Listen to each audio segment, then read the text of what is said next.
For our first project, we're going to use 3 of the Lowe's 5-gallon paint sticks. And it will take approximately 3. They're about 20 inches long. Some Waverly chalk paint. And we're going to base coat those white. Now, taking a stick that I had left over from another sign, at every 4-inch intervals, I have marked it. And I will need this in order to take the 3 boards and glue them together. Now, I'm scoring this with a razor knife. And if you're very careful, you can do this. Weave it back and forth. And then you can turn it over and give it additional scoring on the back. And then when you bend it back and forth, it's going to pop loose.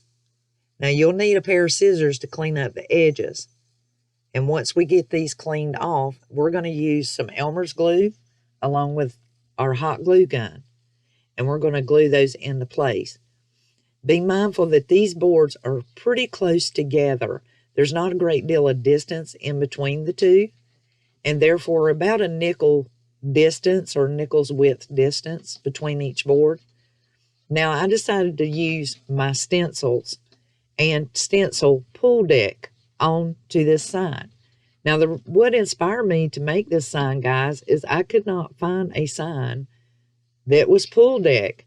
You could find pool, you could find to the swimming area, but you could not find pool deck. So I took my sanding sponge and I sanded it to give it that vintage look. And as you can see, it really did a great job. And I used Midnight Sky as my blue. Now I am putting a matte varnish onto this sign. They'll give it additional protection when it's outside, but I will have to add a sealer. Now, what was neat is I found this little lifesaver that was from a bathroom set that broke off. And instead of gluing it back on, I decided to add some G-twine around the outer part. I used my red paint marker to color it in. And then I just tied that G-twine just like a lifesaver buoy. Glued it into place, and voila, perfect. Now, this next project, we are going to make a lifesaver. And I have this ribbon from Michael's that has the anchors on it, which was perfect. I'm using a 10-inch reef from Dollar Tree and some drop cloth from Walmart, along with some rope from Walmart. Now, use your scissors. You're going to be cutting, and your glue gun, you're going to cut a strip that's 4.5 inches wide by 30 inches long.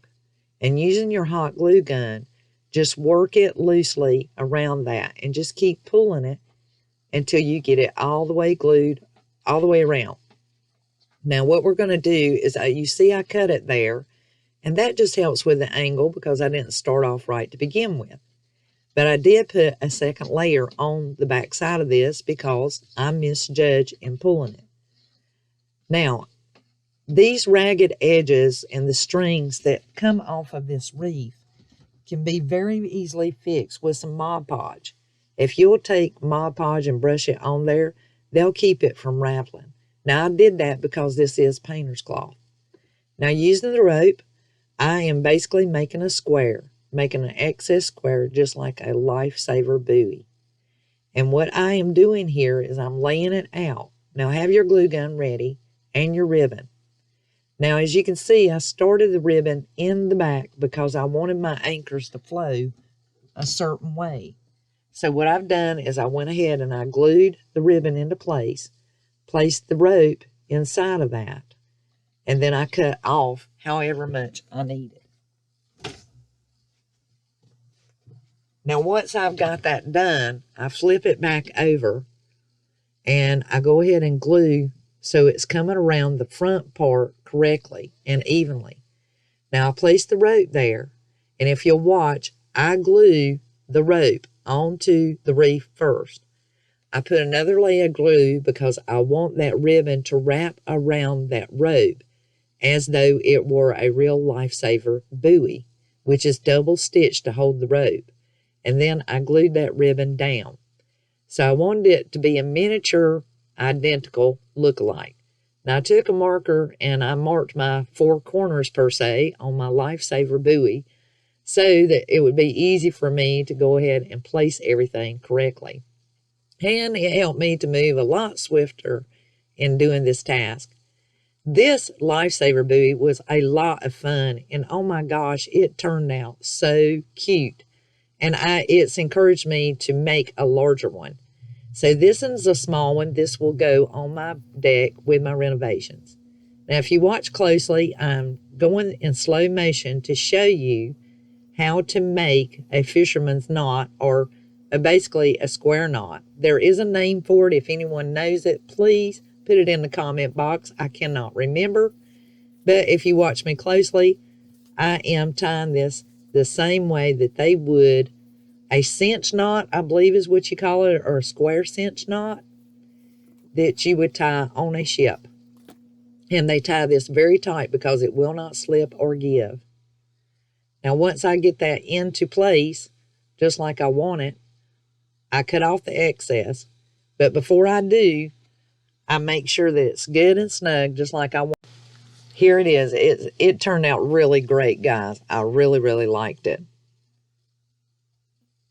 Now, the next project is an anchor. And I took the wooden anchor from Dollar Tree. And I put a base coat of white, and I used Midnight Sky for my blue. I also took the sand and sponge and roughed it up to make it look more vintage and worn. And then I took my white paint marker, and I'm going to write Ahoy on here.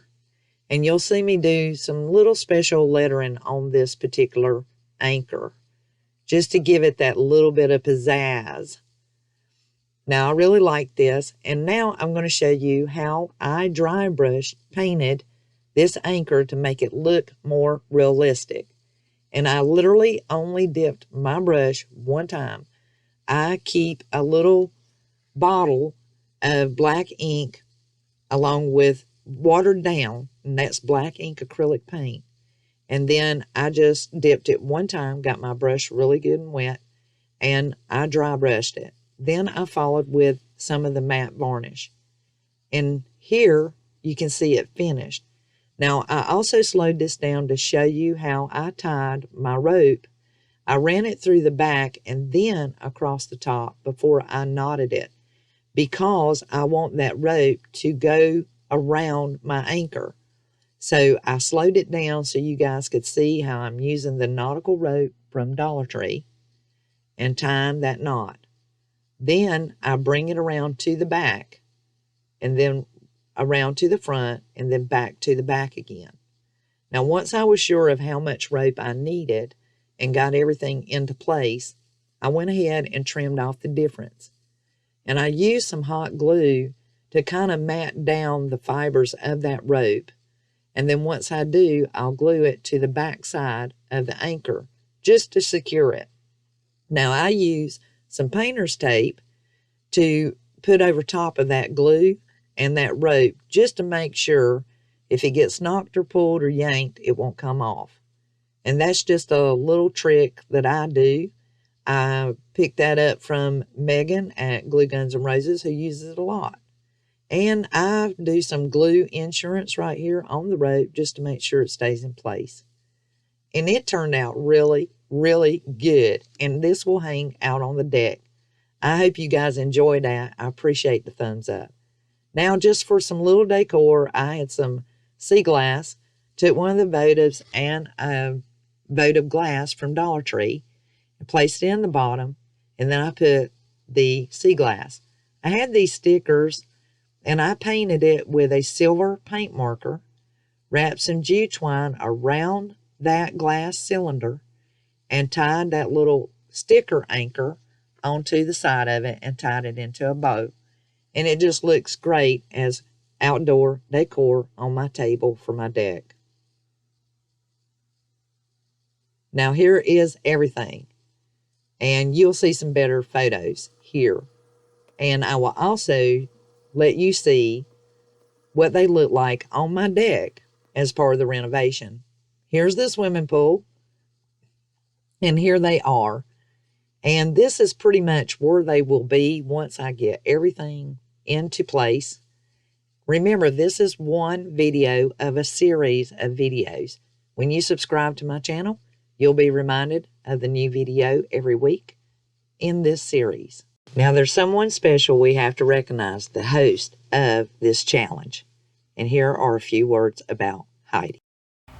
Hey everyone, I am Elizabeth on the Dandysoap DIY channel. So find their link in the description box down below if you don't see it beside of your screen. Follow me on all the social media channels as well as subscribe to my channel. When you hit that bell, you'll be notified of a new video DIY that I put up every single week. Now there is a lot of talent on this playlist and you won't want to miss a thing. Now, leave your comments in the description box below, and in the meantime, let's get back to crafting. These are no ordinary stools. We are going to convert these into these beautiful stools. And I'm going to show you how we made those into this. Here's my husband. He helped me on this. First, lay your stool down. You're going to size it up, and then you're going to cut out slots so that the slats will sit down. Now, you're going to pre-drill your holes. And, of course, you're going to need some wood glue, actual wood glue. Once you cut those slots out with a jigsaw, you're going to glue them. And since they're already pre-drilled for the screws, you're going to screw it into place while the stool is upside down.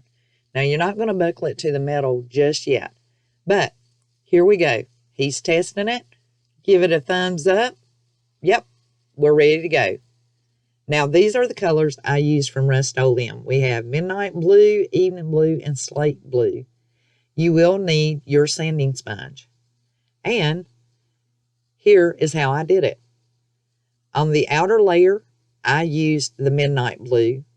The next layer, the evening blue. And then the third and center layer that's lighter is the slate blue. And you guys, this is how we got it ready and prepped it.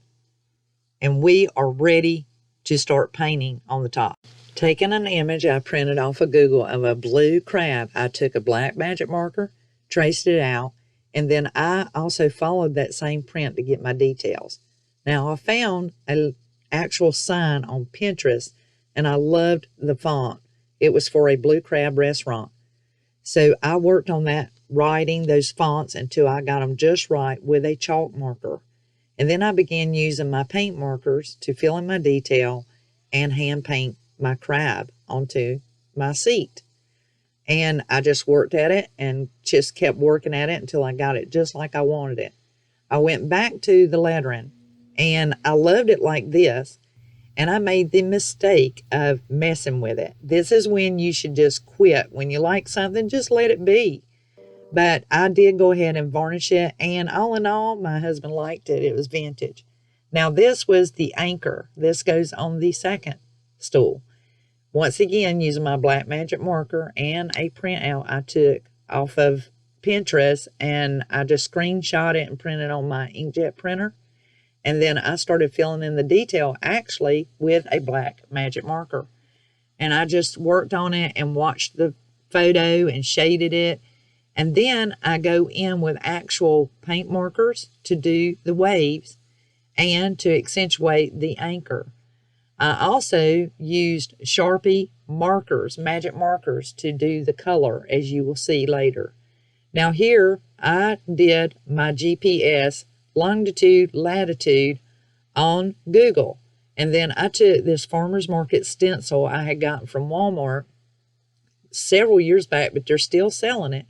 And I put my longitude and latitude on my seat. The year that my husband and I were married, established 1995, and here she is. And this one is actually my favorite. The blue crab, I was so set on it, it's my favorite. Now here is the seahorse. This is on the third and final stool. Once again, I had this wooden seahorse that I actually took off of another wall sign that I have in my home, and traced it out with a black magic marker. And I got these paint markers. You'll see the affiliate link for Amazon in the description box below.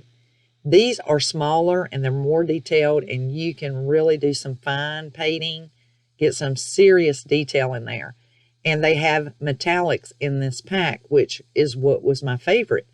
And I was able to do all this wonderful coloring and painting and get all the details just as I wanted. I put some fossils, some coral, I went and put in some seaweed and some grass, and then I decided to matte varnish it. Now, guys, this is where I made a major mistake. I slowed the video down so that you can see. This is what happens when we forget that we are using a paint marker that is water-based. If you are using an acrylic oil-based enamel paint marker, this will not happen. Do you see that? All that work, all that hand painting, all that time gone. Just in a single swoop using the acrylic water matte varnish. And I tried to recover it as best I could, and it just wasn't the same. I did go back later and add in more detail, and I think she still turned out great. She's different than the rest of them, but she's great. Here's a shot of all of them. And you guys, I am going to show you what we just accomplished. My greatest. Here it is. This is our outdoor deck that we are renovating. You can see the repaired boards. I've already sealed them, and I've got to seal these stools. I did display this for you guys. I wanted you to see part of the renovation I'm doing on my deck. And this is where my family and I have our summer dinners. This is where we eat supper, and out on the deck. It is not covered at night. It's very nice and peaceful out there. The swimming pool is running. And here's each one of our stools. I bought this tall patio set 12 years ago. And yeah, she's worse for wear. But you know what? This is what happens when you truly, truly can DIY. And when you put your mind to it. With a little bit of spruce pine wood, some good old sealer, and some painting, and some Rust-Oleum, of course. And you guys, that little votive we did a while ago, it's on the table there, and that will run peacefully while we eat our supper. But I wanted to show you guys what you got to witness and experience with me, and I am just about to tears. I am so proud, and my husband was very proud of me, and this meant a lot to me, guys. This was sincerely a labor of love, and thank you so much for being here with me and actually witnessing me hand paint these stools that will last us for years. I'll put a couple of coats of sealer on there, and I'll seal them every year, and probably put these up just to preserve them. And so we're going to have some great mini suppers and great talks at this patio set. And you guys, thank you so much for coming along with me on this journey. Please subscribe to the channel so that you see the next upcoming video notification on this series of my outdoor decor and porch updates as I go along. And if you enjoyed the painting, please vote and tell me which stool is your favorite out of the ones I painted. I would sure appreciate a word from you. Thank you to my mentor, Heidi Samble, for putting on this Coastal Summer DIY Challenge. This particular video houses several projects that are going towards that renovation. This is the first in a series. So be sure to hit that bell, subscribe to my channel. You'll be notified of each and every DIY I put up every week. And you won't miss out anything in this series of the coastal and farmhouse coastal DIY. Follow me on all social media channels. Find me on Instagram. Leave your comments in the box down below. Be sure to follow up and watch everyone in the playlist. Be sure to check out Heidi's channel if you haven't already. If you're coming from Heidi's channel, thank you for viewing my video, and I appreciate it. If you subscribe to my channel, you won't be sorry. I really appreciate that too. And give me a thumbs up. Let me know how I'm doing. Let me know. Any comments or suggestions are greatly appreciated from all of you talented people.